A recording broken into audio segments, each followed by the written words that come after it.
Okay, I usually write a journal entry in my diary every day, or as often as I can. And today I feel like making a video about what I wrote, because it's a little long and I don't think anybody would read it if I put it on my blog anyway. So I'm just going to start reading this. It's called The Morning After. Have you ever had one of those nights where you live in the third person, and the morning after you wake up and realize what's going on around you, and you feel like it's not really possible, that something is inherently wrong with the world now, that not only do you feel alien, a stranger, but you feel as if everyone else is as well? It's one thing to be an alien among regulars, but entirely different to be an alien among aliens. There are a few people that are very upset at me right now, and it's funny because literally the other day, I think about 2 weeks ago, I remember realizing something very odd. People normally don't get too mad at me. My whole life, even when I really mess things up, because of my inability to hold grudges, I somehow always make things right again, or for some reason, just people aren't really ever mad at me.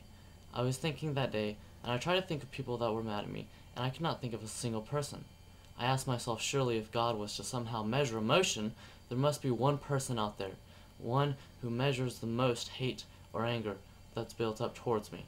I realized that this must be true, if measurement of an emotion is possible, and I thought, and I did think of one person, a friend of mine, a sister of twins, that I used to be close to that has helped me through many things, and I realized that this person was probably the only person in the world that didn't like me.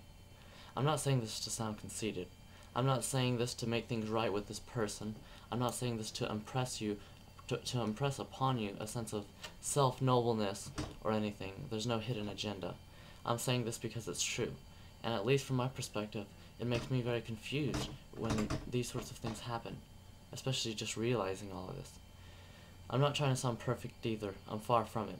I have many problems of my own that I have to deal with, just like you, listening right now from your computer. Just like me, you have your own secrets that you keep from everybody else, problems that only you know you have. So when I woke up today, I did what I normally do. I prayed, I took a shower, I drank a big glass of water, and then I sat down on my couch, and I realized that there are 3 people out there, people that live just down the street from me, that are infuriated at me. People that the bridges that I've been trying to build for 3 years have been burnt down in just a few nights. And I'm sitting here, and I'm typing this entry in my diary, trying to explain what happened, as I do, as I always. My diary is the only thing that really keeps me alive sometimes. And when I think about this, when I try to explain this, it's just, it's hard to even comprehend. I know you're sitting there at home, and you're either one of 2 people. You're one of those people that I am talking about that's infuriated at me, and you know everything I'm talking about, or you know them and you're a friend of them and you know everything, or you think you do, or you're somebody else and you have no idea what happened. But either way, anyway, really try to think about that. I mean, think about what it takes, what it feels like when you've been building this bond over time with people, this incredibly special bond, you know.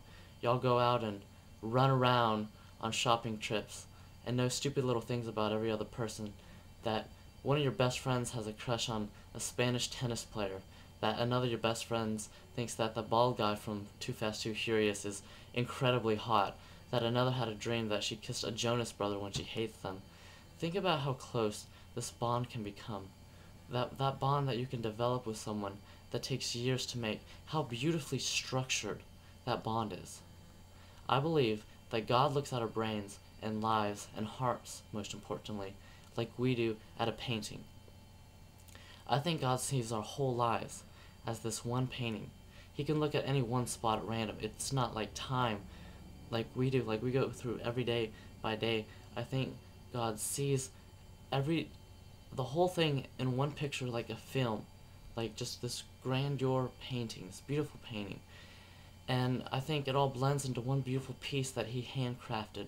And so when I think that when 2 people become friends, 2 people that did not know each other, that had different paintings, when 2 people become friends, when they build up a friendship, Not that stupid high school or middle school, we're best friends and we stop being friends after high school, we stop being friends after this or that happens, but I'm talking about the real stuff. I'm talking about that friendship that develops year after year, that you go through problems one after another, the kind of friendship that you hurt when the other person is hurting.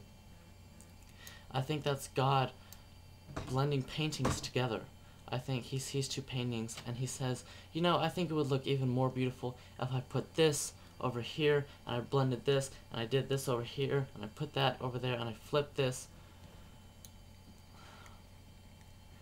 And so I'm sitting there on my couch and I realize that these paintings that God has been combining, that I have single-handedly burnt all these beautiful structures, that I've ripped apart these paintings from each other. And it makes me sad. It's hard to even really believe that things like this are even possible. I don't know. It's almost over. I don't know. I'm not a perfect person. I'm far from it. And it's like I'm trapped. Like I'm trapped in a dream right now. That I'm not really real. Because everything is just so, like, different. I don't know. The thing I find fascinating about it all is not how quickly the painting can be burnt. It's not how quickly the bridge can be ripped apart. It's that it can be burnt in the first place. It's that the bridge can be torn down in the first place. Because we are humans. We don't exist in the way people think we do. We don't exist in the way that you think you do. People exist in all sorts of realms of self-realization and perspectives. And then we have our own emotions that color all these things. And then we have sin that is like a constant gravity that's far away beckoning us. And we are trying to get somewhere else, and we're trying to get here. And then we have all these other things, even more things, that just bombard our senses. Things that other people do that we see in the wrong way.